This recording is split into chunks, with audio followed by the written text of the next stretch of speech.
Bryce Laspia was 19 years old, a graphic design student at Sierra College in California. Charismatic, funny, and artistic. He was the kind of person who made others feel at ease, the kind of friend who'd stay up late just to talk you through something. But on August 28, 2013, Bryce began driving south, alone, without explanation. Earlier that day, Bryce had been acting strange. He gave away some of his possessions, including a pair of diamond earrings his mother had given him. He told his roommate he needed to talk to his parents, and then he got in his 2003 Toyota Highlander and started driving. But not home, not really anywhere. He called his mom at 11:30 a.m. to say he was coming, but hours passed, and Bryce still didn't arrive. What followed was a string of erratic behaviors and concerning calls. Around 9 p.m., Bryce's car broke down near Buttonwillow, over 350 miles from his college. A roadside assistance driver came to help. He said Bryce seemed off, not intoxicated, but vacant, staring into the distance. He offered to tow Bryce's car, but Bryce declined. He just sat there, parked for hours. Bryce eventually told his mom he'd be home by morning. He never made it. At 5:30 a.m. on August 30th, Highway Patrol found his SUV at the bottom of a steep embankment near Castic Lake, wrecked but empty. The back window had been smashed out from the inside. Bryce's phone and laptop were still in the car.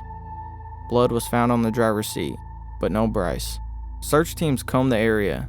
Divers searched the lake. Bloodhounds traced his scent from the car up a nearby trail and then lost it entirely.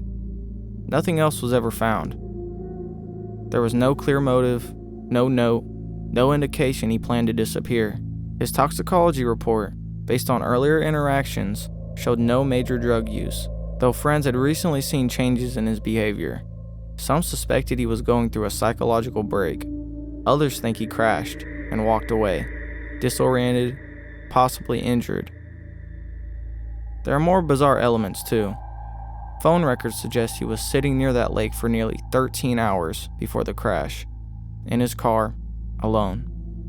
Was he building up the courage to leave everything behind, or was he waiting for someone? To this day, Bryce Laspia has never been found.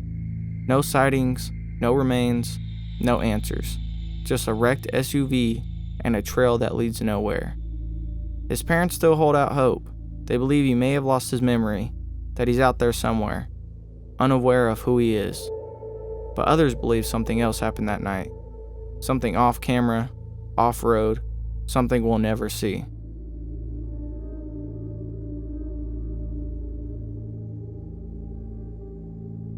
Lauren Spear was 20 years old, a fashion merchandising student at Indiana University. She was tiny, just 4'11", with long blonde hair. Known for her outgoing personality and strong friendships, Lauren was the kind of person who lit up a room.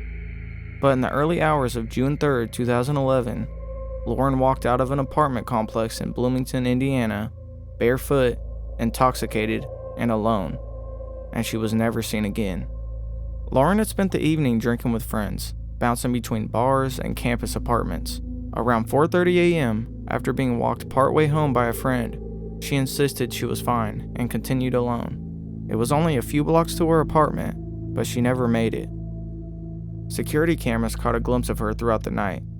One shows her entering a building, another shows her stumbling outside, visibly intoxicated, but around 4:45 a.m., she vanishes. Her purse, shoes, and phone were left behind.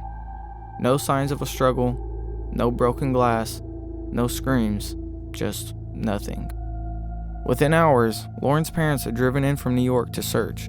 The campus exploded with missing person flyers, dogs, drones, helicopters. Ground teams covered every block, but not a single clue turned up. There were witnesses that night, friends, acquaintances, even people she had just met that evening. Several gave conflicting accounts of who saw her last and what condition she was in. Some admitted she was heavily impaired. Others claimed she was coherent, but the stories never fully aligned. Over time, suspicion shifted. One friend lawyered up immediately, refused to speak further. Others deleted text and changed their accounts. One theory suggests that Lauren overdosed and someone panicked and disposed of her body. but no evidence ever supported that, and no one ever came forward. Police explored every possibility: human trafficking, abduction by a passerby, even accidental drowning. But the creek near her apartment turned up nothing. Neither did local security footage. Her family never stopped searching. Her mother, Charlene, described it as living in a nightmare you can't wake up from.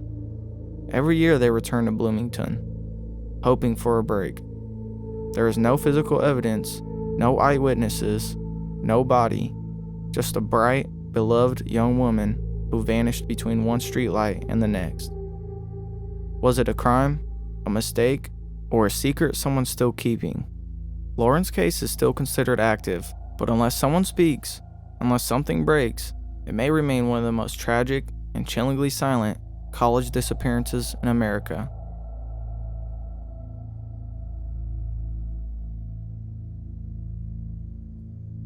Jason Landry was 21 years old, a college student studying music at Texas State University.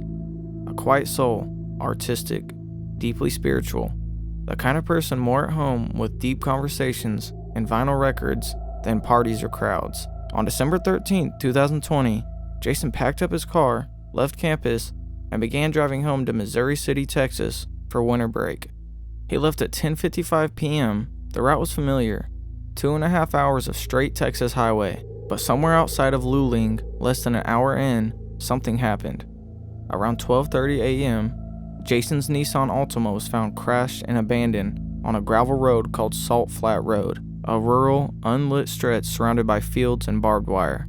His clothes, shirt, pants, underwear were found strewn across the road about 900 feet from the car. Inside the car was his phone, his wallet, his keys, even his carefully packed bag of music gear and computer equipment. Everything was intact, except for Jason. Law enforcement arrived quickly. There were no signs of struggle, no broken glass, no blood, just a car idling with its lights off, and a trail of discarded clothing leading toward a dark fence line. It didn't make sense. Cadaver dogs were brought in. They tracked Jason's scent to a nearby gate, and then nothing. Thermal imaging, helicopters, search teams, no trace. The area was so remote, so still, it felt like Jason had walked straight into the sky. Investigators found no evidence of foul play.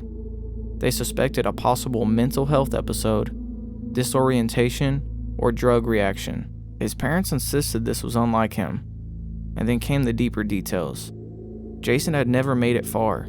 His phone stopped transmitting data just minutes after the crash. His Snapchat map, active earlier that evening, went dark just before 12:30. There were no calls, no text, just a silent stretch of road and a boy's life disappearing into it. His father, Kent Landry, a former police officer, has led much of the search himself. He's returned to the site countless times, walked the same fence lines, combed the fields, every time hoping something new will surface. Nothing has. One theory suggests Jason wandered off, possibly under the influence, and succumbed to the cold. But that night, temperatures only dipped to the 50s. He was young, healthy, sober, and barefoot in a field full of sharp cactus and rusted wire. Others believe someone picked him up, or worse, the foul play occurred, and the scene was staged. But if so, why leave everything behind? Months later, a private search team using ground penetration radar claimed to detect something underground, but excavations found nothing. Every clue has led to another dead end. Jason Landry vanished less than an hour from his own front door. His parents still believe he's out there, or that someone, somewhere, knows more than they're saying. Until then, Salt Flat Road remains just another quiet place where someone was last seen, and never again.